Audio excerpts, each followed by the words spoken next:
Alright, I thought I was recording, but I wasn't. To continue on with the dream, I forgot where I left off, but basically this guy, and sorry if I sound deaf him when you don't record and you're just saying the same stuff over and over again, but it's, you know, that's how you feel. But anyway, so the guy's running around the thing. The guy really likes me. He's asked me out quite a few times. I haven't responded back to him because I'm just like, I'm not spending the whole day with this one person. Of course, I was nice about it. There's times I want to spend with other people, including just me by myself. And who knows, I might bump into some other people that I like to know and wouldn't mind getting to know. He's bragging, not bragging, but he's expressing this deep love and concern for me, and not concern, but this deep love and care for me, or wanting to get to know me with his friends, which appear to be thugs. They're not thugs, but just general hood people. A couple of real skinny black girls, um, and then big tall black guys. The black guys are more laid back and cool. The black girls are a little more aggressive.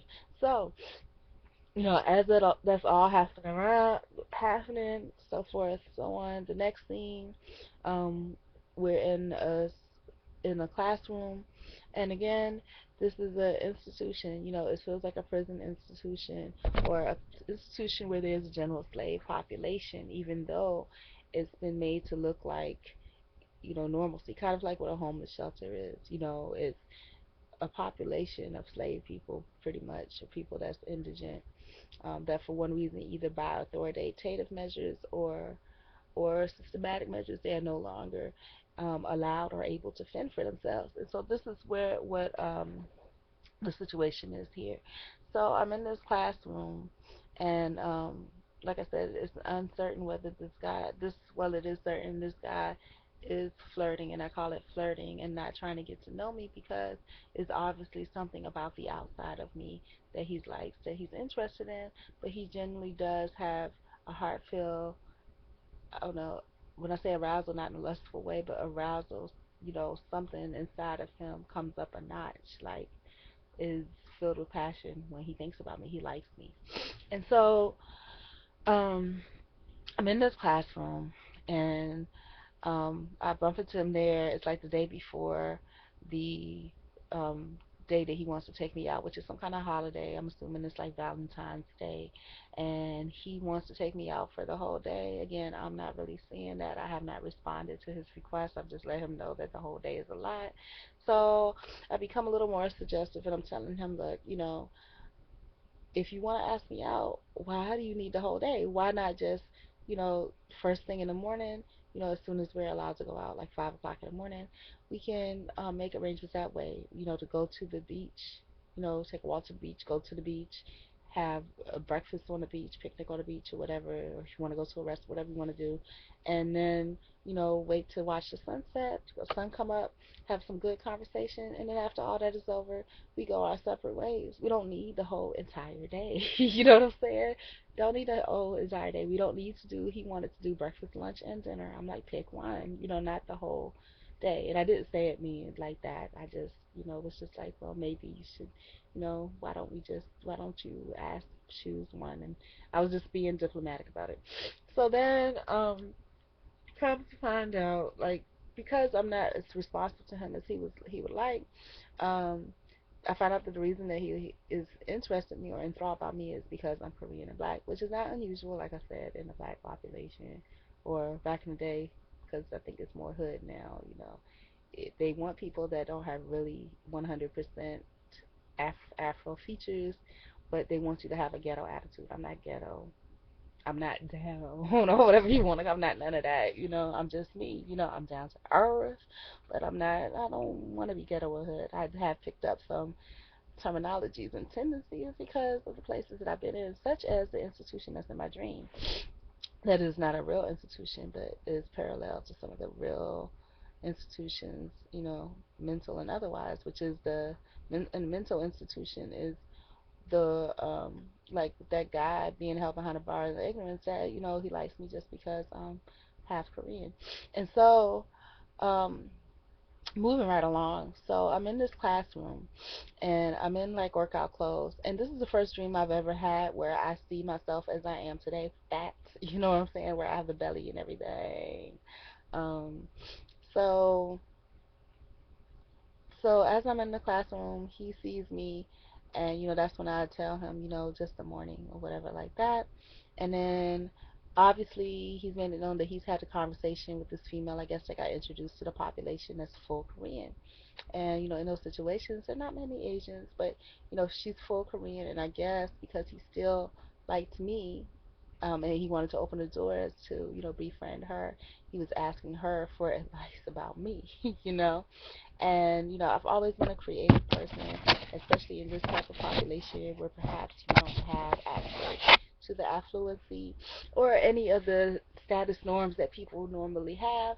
I would make do with what I had. So that means that if I had a nice suit and I didn't have a nice, and I wanted to wear a scarf and I didn't have the scarf to go with it, I would create a scarf, meaning I would have on a nice shirt, nice pair of slacks, the blazer, and if I didn't have a scarf and I wanted a scarf, I would find like a halter top or maybe another shirt, tie the sleeves around the back as long as you couldn't see it, and I would wear it that way, which it would look very nice. But a fallacy of that is if I forget and I take the jacket off, or if the fabric of the halter turns a certain way, it'll be obvious. And this young man, that because he knew that I was different like that, I liked to be creative, he decided, well, maybe I'll go out with him if he wore some creative stuff. So he tried to make that thing, like a thing around his neck or whatever, like a scarf or some kind of decoration, to show me what he was going to wear the next day. And he looks at me and he was like, do you like this or whatever? And I just looked at him like, and he was like, he talked to one of his friends, a Korean girl, and he was asking her for advice of, whether to wear that or not. And she was like, she was just like, oh, what I'm saying, just like kind of I was, but even more so because she wouldn't even think of trying to put something like that together, even if it looked good. And I was just like, well, I know that she didn't like it because Koreans are very picky. And the fact that I said Koreans are very picky, excluding myself from that population, that made him be like, like, how long have you, I don't remember what he said because what I thought, like, how long have you been Korean or something like that? Like, not Korean, because I guess he was figuring he was getting with a Korean girl or whatever.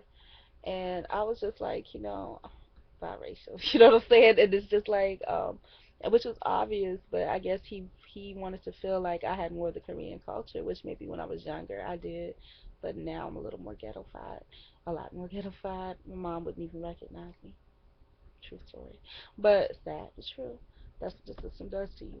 Um, so the fact that I said that, and I'm not even associated myself like I'm directly. Sometimes I say that I am, and sometimes I don't.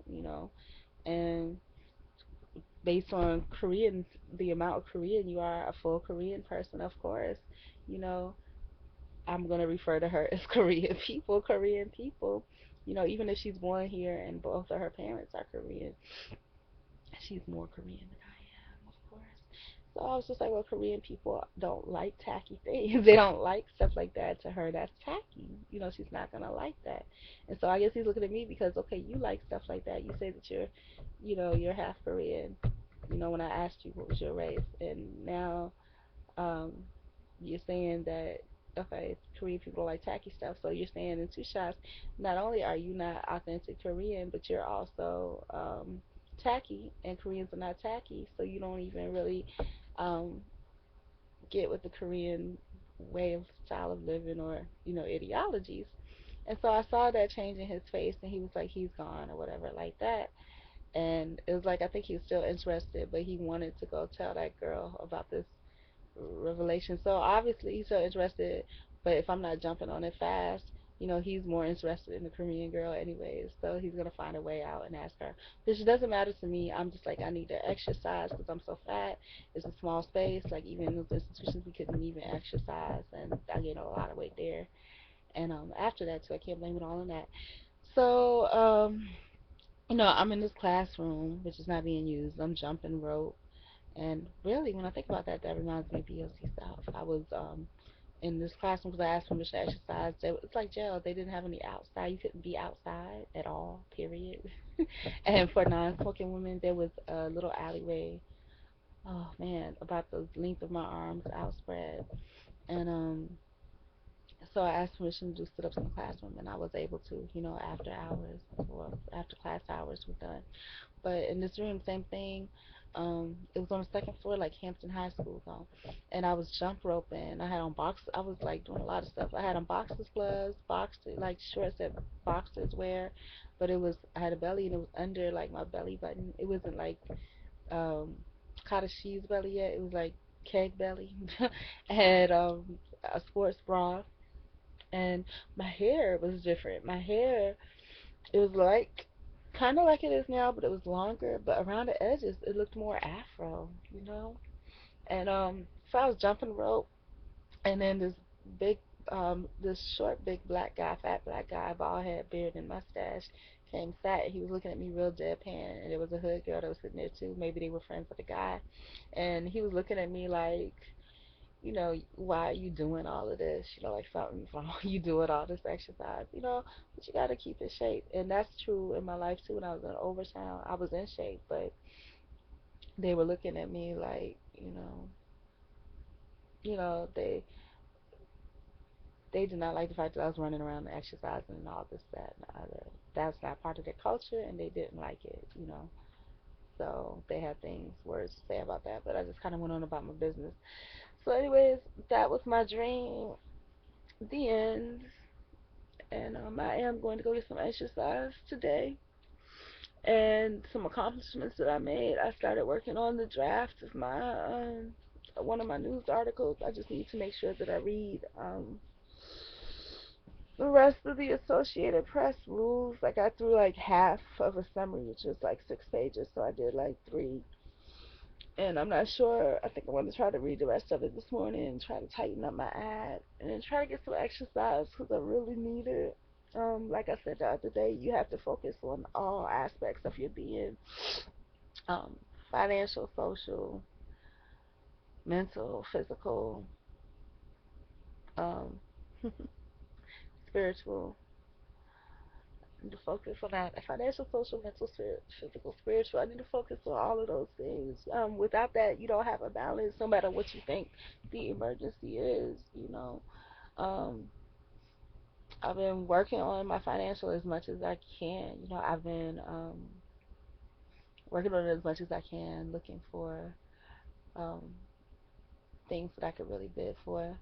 Um, and then when I couldn't find that, I said, well, let me try something different.